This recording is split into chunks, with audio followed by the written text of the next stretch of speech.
Hi everyone, my name is Kenneth. So I'm going to start with a question. How many of you here know what an accredited investor is?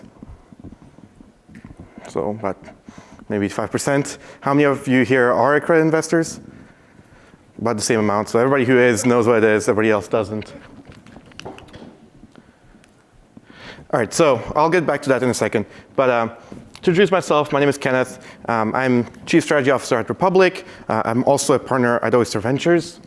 Republic is a platform for unaccredited investors to essentially access entrepreneurship through startup investments as well as token sales. Oyster, fairly standard venture fund. We invest in new frontier tech, a lot of crypto, a lot of fintech. So today, I'm going to keep this pretty short. I want to talk about two fundamental shifts I've noticed in the industry over the past couple of years. The first one is regulation. And there's two aspects to that. Regulation over the long term. We've seen since about 20 years ago, a couple bubbles crashing. Each time this happens, the government comes up with a new set of rules that we have to follow to kind of prevent this from happening again. So if you think back to, say, Amazon, which went and did their IPO in '97. They had done their IPO 2 years after a Series A. The investors in the Series A made a 10x profit. Everybody was happy, that's a great return. But somebody who really believed in the company back then could have also invested right after the IPO, and if they held on to that investment until today, they would have made 1000x. That's a great return. There was still plenty of room left to grow after the IPO. With these regulations have come in, Sarbanes-Oxley back in after the dot-com, and then Dodd-Frank back after 2008. It's become more and more expensive for companies to go public. It's become more and more expensive in terms of lawyers, in terms of disclosures, in terms of time. People have been waiting much longer to go public. And so if you look at the companies that went public after, still household tech names, say Google went public in 2004. The Series A to the IPO had a 1000x profit. IPO investors made 50x. Still pretty good, but nowhere near as good as Amazon. If you look at Facebook, it's 10x only. Alibaba, barely 2. So there's not as much room to grow after the IPO. If you look at companies that are still public today, are still private today, like Uber and Palantir, who knows what will happen in the public markets once they go public. Maybe they'll go down, maybe they're overvalued even today. So that's the bad stuff. I want to talk about the good stuff that's happened. In 2016, we had a law that passed called Title III of the Jobs Act, also regulation crowdfunding.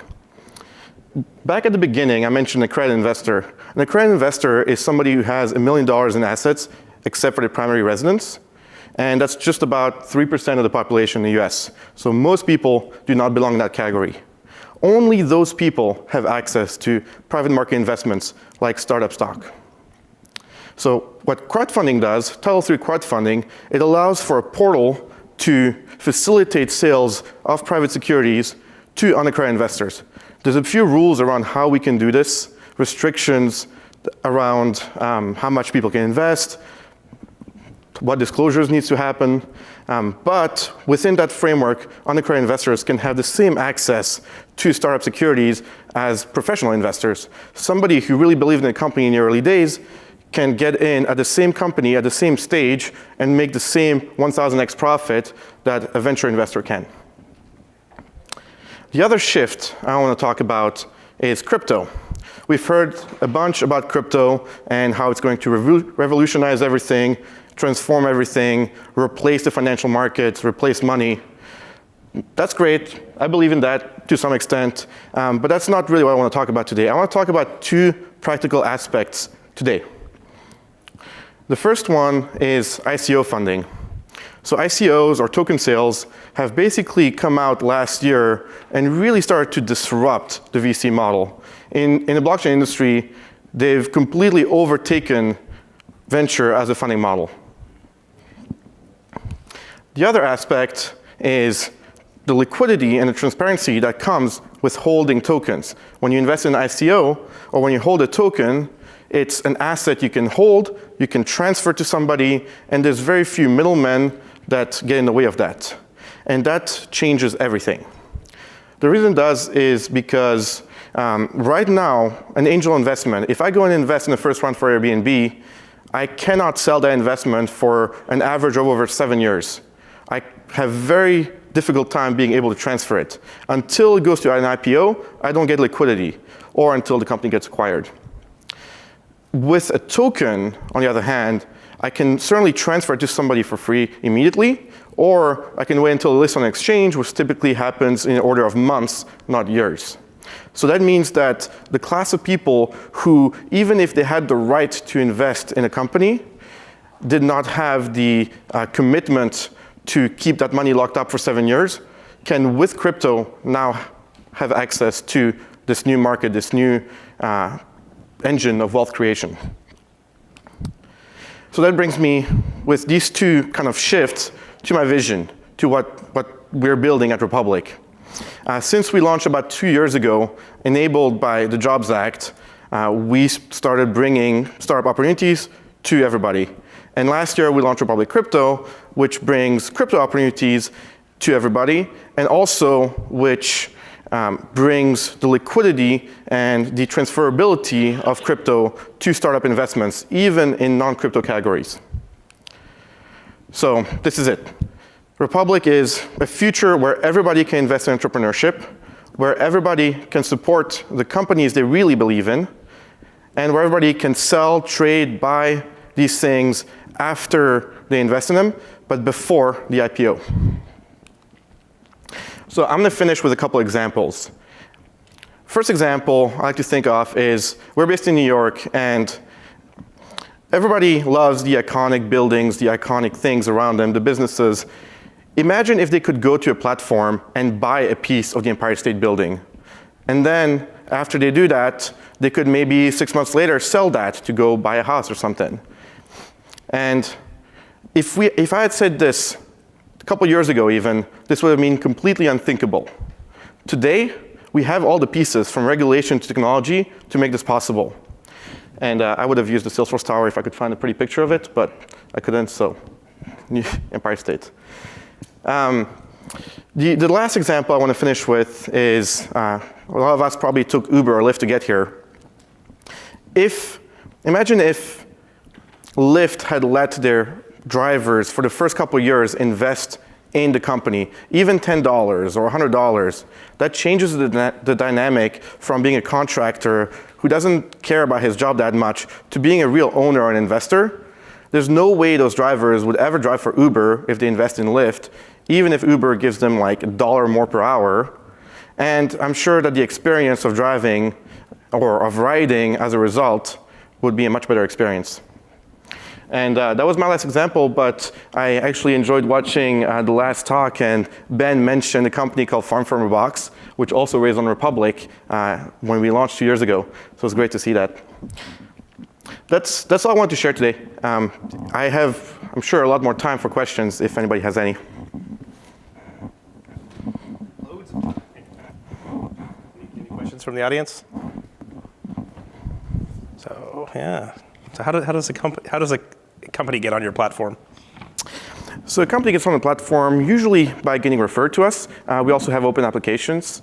We have a diligence process that is fairly, not convoluted, but we look pretty closely at every company that comes through.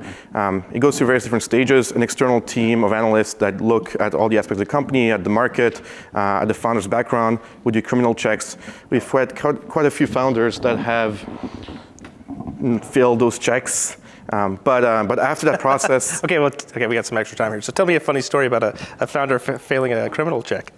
I don't know if I should really talk about it too much, but we've definitely had some people who have failed for criminal reasons. Yeah. And that's not something that people really think about when they listen to a startup pitch.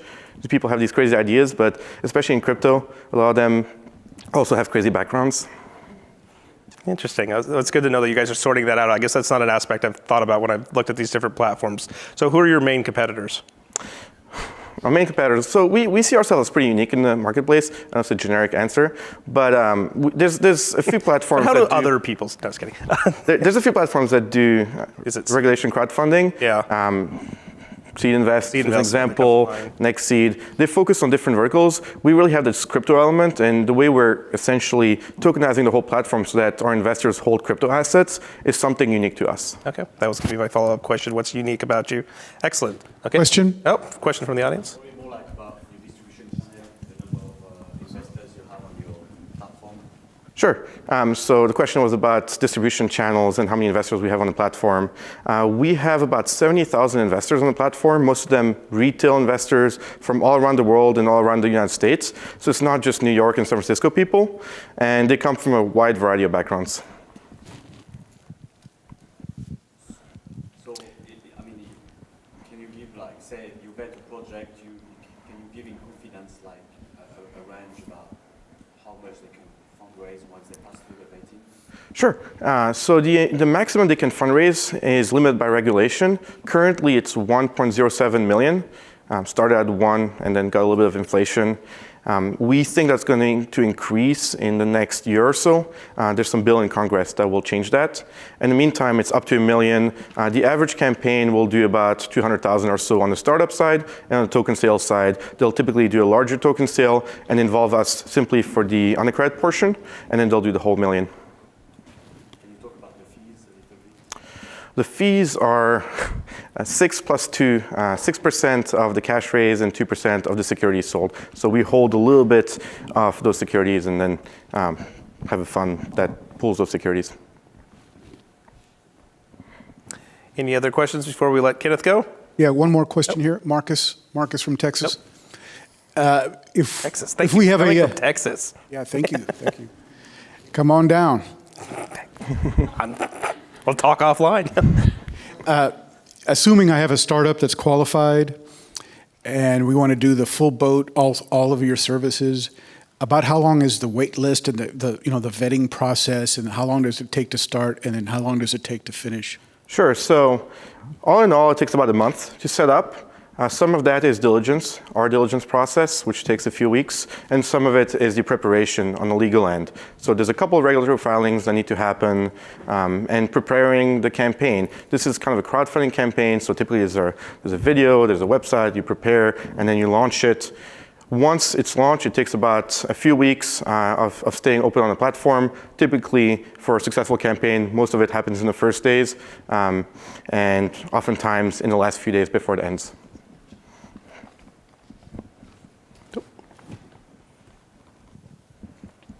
It seems to me you're trying to replace a small IPO.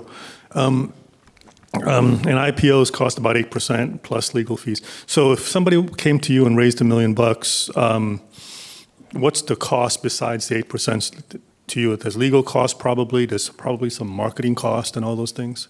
Sure. So the hard necessary costs are about $5,000 just in filing fees and various things like that. You could spend however much you want on marketing, right? So this will vary based on the company, and oftentimes it will be part of their general budget. One of the reasons people use Republic, like in my Lyft example, is not because they need $1 million. Oftentimes it's because they need the community that comes along with doing a crowdfunding campaign, and because they see it as marketing. So they'll often spend more on marketing and bring it into their own marketing message that they're doing this kind of as a way to reach out to the community.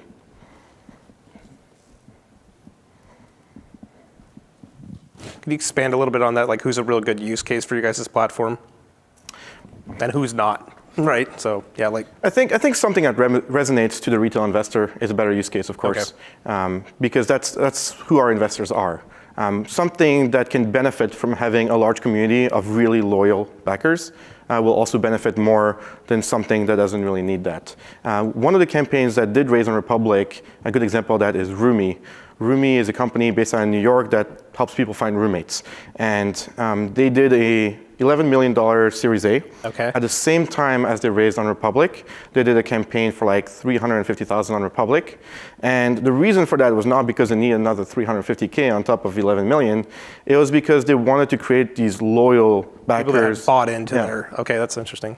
Okay, very cool. Okay, now I think I get it.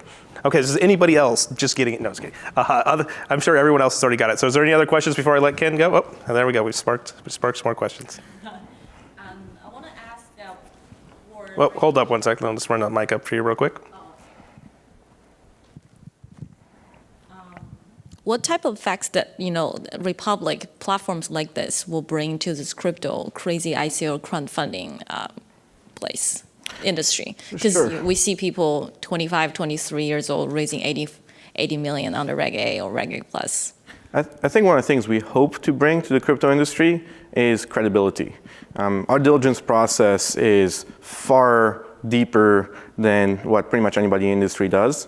And honestly, there's easier ways to defraud people than to go through Republic, right? You're not going to go spend this 1 month process of going through diligence and doing regulatory filings when you can just slap a website up and hope that some people just send some ether to an address.